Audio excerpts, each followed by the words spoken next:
be triggering thing, but doesn't that become destructive 100%. after a while? 100%. And have you noticed, especially, I'll put it like this, especially with comedians with podcasts. It used to be a time where, like you say, a person would go on a podcast because it was interesting, they told funny stories, right, or they was good at their craft or whatever. But now it feels like all these platforms, and I don't know, that's just in my community, when I say that, black people, it's like the only way I can find myself interesting if I talk shit about people.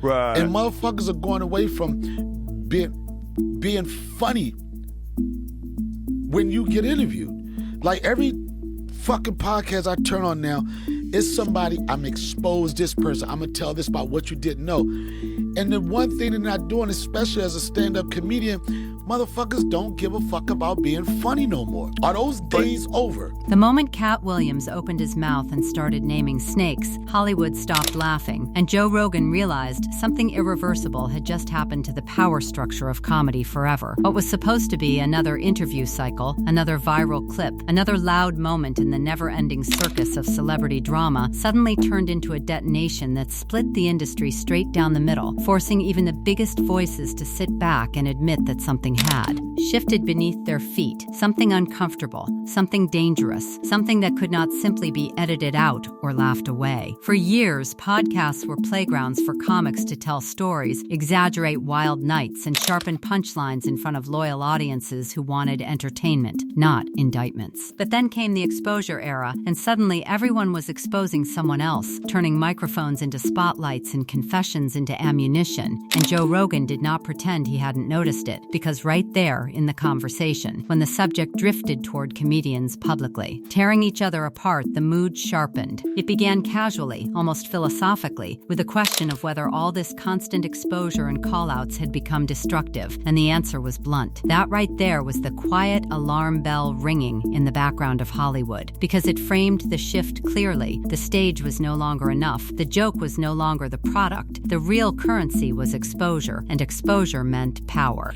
But when Rogan responded, he did something that stunned even his own listeners. Because instead of dismissing the chaos, instead of shrugging it off as jealousy and clout chasing, he separated Katt Williams from the pack and elevated him into a category that felt almost mythic. That was the moment the temperature changed, because when someone like Joe Rogan, a figure who sits at the center of the podcasting universe, says there is one exception to the jealousy rule, and that exception is Katt Williams, the narrative stops being gossip and starts feeling like testimony. Rogan did not say Katt was ranting. He did not say Katt was spiraling. He said Katt was exposing snakes and liars. That language matters. That language carries weight. That language suggests there are predators and deceivers hidden in plain sight inside the comedy and entertainment world, and that Katt was not just throwing punches. He was pointing at something rotten. But the shock did not end there, because the deeper they dug... No.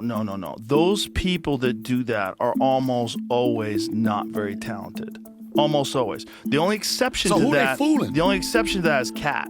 And I think what Katt was doing was different, because what Katt was doing was exposing what he thought was snakes and liars. The implications became. Katt's appearance on Shannon Sharpe's platform was not just another viral stop on the promotional tour. It was a lightning strike that had audiences asking one explosive question over and over again: where is the lie? And when fans rally behind that phrase, when millions echo it like a chant, it stops being entertainment and starts becoming a movement, and movements scare power structures. Donald Rawlings pushed back, not timidly, but with the raw confusion of someone trying to calculate the fallout. He questioned the purpose. He questioned the aftermath. He questioned what happens when truths are detonated in public without a safety net. Because once secrets are out, they do not crawl back into the dark. That question hung in the air heavier than any punchline, because it forced everyone to confront the aftermath of exposure. What do you do with the information? Do you cancel? Do you investigate? Do you pretend it was satire? Or do you accept that Hollywood's polished fade has cracks running through it? When Rogan responded to the jealousy angle later, he sharpened the divide even further, because he insisted that most comedians who expose others are acting out of envy. But he doubled down that Katt was different, that his delivery was funny, calculated, and potent all at once. Different. That word echoed louder than anything else, because being different in Hollywood can mean being dangerous. dangerous. It can mean refusing to follow the script. It can mean saying the quiet parts out loud. And when millions of viewers connect to that energy, when they repeat his lines and chant that infamous defense, "Where is the lie?" it stops being a performance and starts looking like a reckoning. That chant, that loyalty, that unwavering belief from fans signaled something Hollywood could not ignore. It meant Katt's words had penetrated the illusion. It meant audiences were no longer satisfied with surface-level comedy. They wanted transparency, confrontation, and accountability, even if it came wrapped in jokes. Coming from this place, I'm like this. No disrespect or whatever to Katt, but like,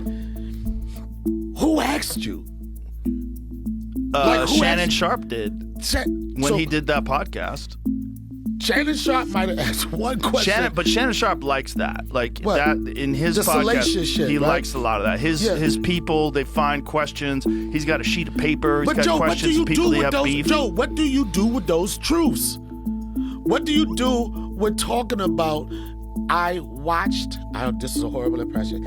I sat there in the parking lot and I watched people go up into Danny's house and they came down and they were standing up. I'm trying to figure out, what the fuck do you get out of that? What is the result of that? You expose these people to say what? Spiraled into broader truths about hierarchy and power. Rogan did not hesitate to dissect the ecosystem of resentment and dominance that quietly fuels the industry. That admission peeled back the curtain on the hierarchy itself, revealing that beneath every feud and every podcast rant is a ladder of influence. And Katt, by exposing what he labeled snakes and liars, effectively kicked that ladder sideways. The shock was not that Hollywood had secrets. Everyone assumes that. The shock was that someone with the skill, credibility, and timing to articulate those suspicions had done it on a platform large enough to ripple through boardrooms, green rooms, and agency offices alike. And that is where the power structure trembled. Because power in Hollywood relies on perception, and once perception shifts, control slips. Joe Rogan did not scream. He did not dramatize. He calmly acknowledged that something about Katt's approach was fundamentally different, and that calm acknowledgement made it louder than any rant ever could. The laughter had changed. The audience had changed. The rules had changed. What made Joe Rogan's reaction so unsettling was not outrage, not disbelief, not even denial. It was recognition. Recognition that Katt Williams had crossed an invisible line that most comedians never dare approach. Recognition that he had weaponized truth and humor at the same time. Recognition that he had altered the balance of power simply by refusing to pretend everything was normal. Because in Hollywood, pretending is survival, pretending is currency, pretending keeps doors open. And Katt Williams had just walked into the room and started kicking those doors off their hinges while smiling and making people laugh, which made it even more impossible to stop. The real shock was not that Katt exposed people. It was that people listened. For decades, the industry had perfected its ability to absorb scandals, redirect attention, and neutralize threats by dismissing them as bitterness, jealousy, or irrelevance. That strategy worked because exposure without credibility fades quickly. Exposure without timing gets buried. Exposure without influence gets ignored. But Katt had all three, and that combination created something explosive enough to penetrate the carefully constructed illusion of control.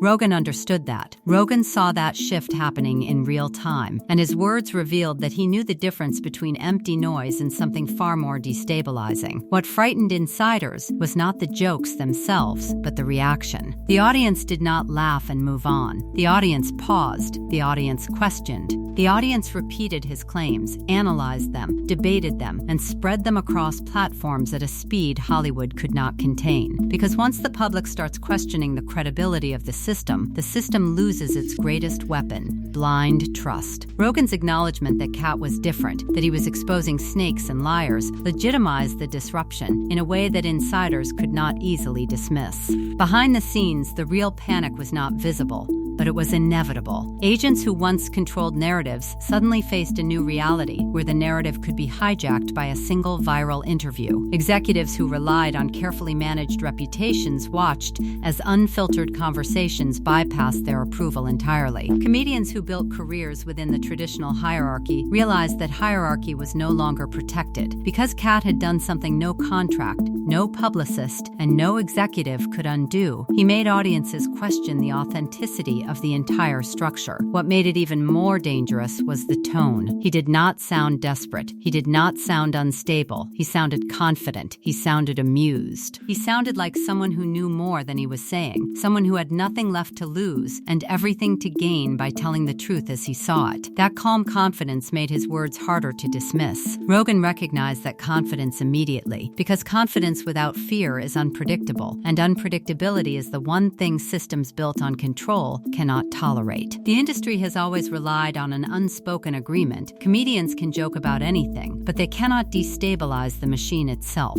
They can mock individuals, they can exaggerate situations, but they cannot challenge the legitimacy of the structure that feeds them. Katt broke that agreement. He stepped outside the boundaries and turned the spotlight inward, not at the audience, not at society, but at the ecosystem that produced the comedians themselves. That reversal forced everyone to reconsider their position. Were they participants in a free system, or were they pieces inside a controlled environment designed to reward compliance and punish dissent? Rogan's reaction revealed something deeper than surprise. It revealed acceptance. Acceptance that Katt had tapped into something real, something powerful enough to resonate beyond comedy. Rogan did not try to silence the conversation. He did not mock it. He did not dismiss it as nonsense. He acknowledged the distinction between meaningless exposure and meaningful exposure, and by doing so, he confirmed that Katt's actions carried weight. That acknowledgement alone amplified the impact, because when a central figure validates a disruption, the disruption becomes impossible to ignore, and that is when the hierarchy started to crack. Because hierarchy depends on predictability. It depends on everyone knowing their place, knowing their limits, knowing when to stop. Katt ignored those limits. He spoke freely. He spoke directly. He spoke without hesitation, and in doing so, he forced others to confront their own silence.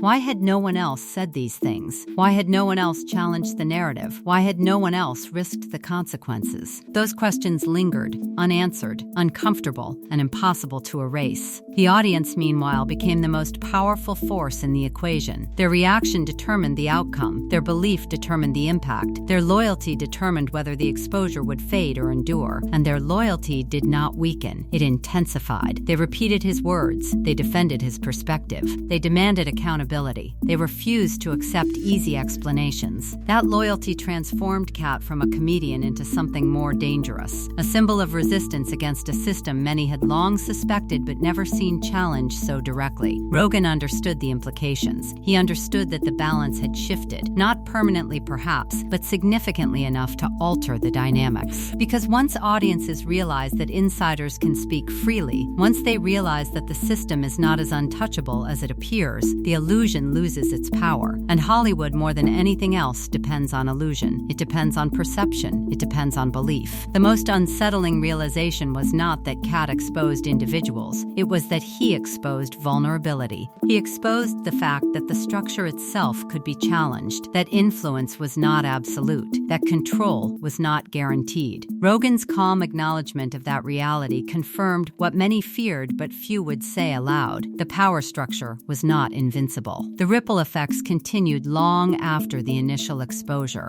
Conversations changed. Interviews changed. Comedians became more cautious. Executives became more aware. Audiences became more skeptical. Because once a truth is spoken loudly enough, it cannot be unheard. Once a system is questioned publicly enough, it cannot pretend to be unquestioned. And in that moment, Joe Rogan realized what had truly happened. This was not just another viral controversy. This was not just another feud. This was a shift in perception, a shift in influence, a shift in power. Katt Williams had not simply exposed snakes and liars. He had exposed the fragility of the system itself. And once fragility is exposed, strength becomes harder to fake. The laughter was still there. The jokes were still being told. The shows were still being performed. But beneath the surface, something had changed forever. The illusion was cracked. The hierarchy was shaken, and everyone knew it.